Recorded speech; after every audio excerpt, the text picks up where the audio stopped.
Parents would like to think of their child as special, and there's no doubt all kids have their individual talents, but how can you tell if your little one is truly gifted, and how do you nurture that gift so that their potential can be reached? Well, Rowan Wen has spent some time finding out. For years I would tell parents who thought they had a gifted child that we cater for them all in the regular classroom, but quite frankly I stopped believing that. Je vais aller au cinéma. Even before daughter Amber started school, Sally-Ann McCormack suspected she was the parent of a gifted child. I noticed when she was young, she started speaking quite early. By the time Amber was in kindergarten, her increased level of understanding was affecting the way she mixed with others. She had friends over and would say things sometimes like, I really don't understand what they're doing, because they'd be out playing and doing, kid stuff, and she'd sort of stand back with me. At the local primary school, Amber struggled to stay engaged.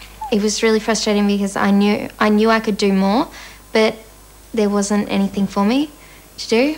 After an exhaustive search, Sally-Ann managed to find a primary school that specifically catered for gifted children, and since then Amber has never looked back. I was actually trying in class, and for the first time in a while, I was really enjoying school. What's Ramiro? He was the Archbishop in El Salvador. All of Sally-Ann's daughters are gifted students, and they're all now in accelerated learning classes, but they're the lucky ones.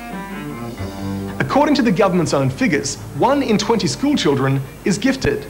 But only a fraction of those kids are at schools that actually have advanced programs, which means there are tens of thousands of Aussie kids who aren't getting the education they need. And according to the experts, that group is more prone to depression, to behavioural problems, and they're also more likely to drop out. Often the students are identified for their underachievement rather than for their giftedness. Dr. John Munro is an expert in identifying gifted students. He says these kids often suffer in regular classrooms because they generally learn differently to other children. And the quality of the questions that they ask are often much more complex and much more probing than those of regular children. And sadly, in our crowded classrooms where there can be as much as a 4-year gap between abilities, it's the gifted children who tend to be largely ignored. I don't think you can cater adequately for the top 1, 2 or 5% in the regular classroom. Bob Jenkin is the principal of Melbourne's Box Hill High School, one of the few government-funded schools that caters to gifted children. Here, the children are allowed to learn at their own pace, regardless of their age, and they're constantly encouraged to challenge themselves. If we are challenged, we're constantly learning and we're interested, and it makes you want to stay in school, and it's better. And there are similar courses at the primary level.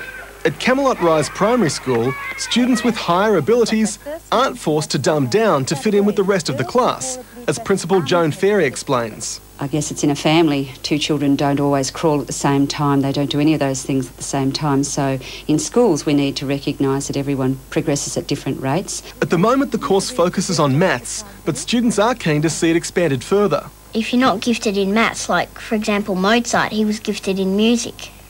He was exceptionally gifted in music, but he wasn't necessarily gifted academically.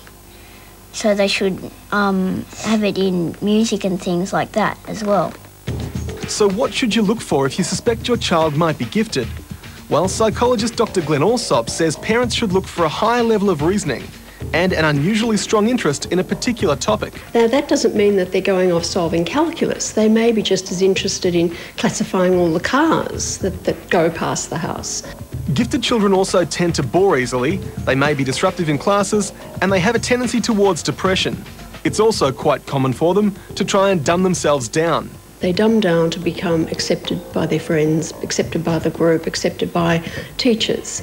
The most important thing is to recognise the issue early and then try and find a school that will cater for your child.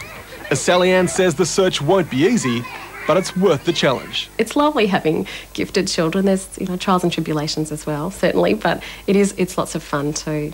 Yeah, I can imagine. And coming up, the fight over a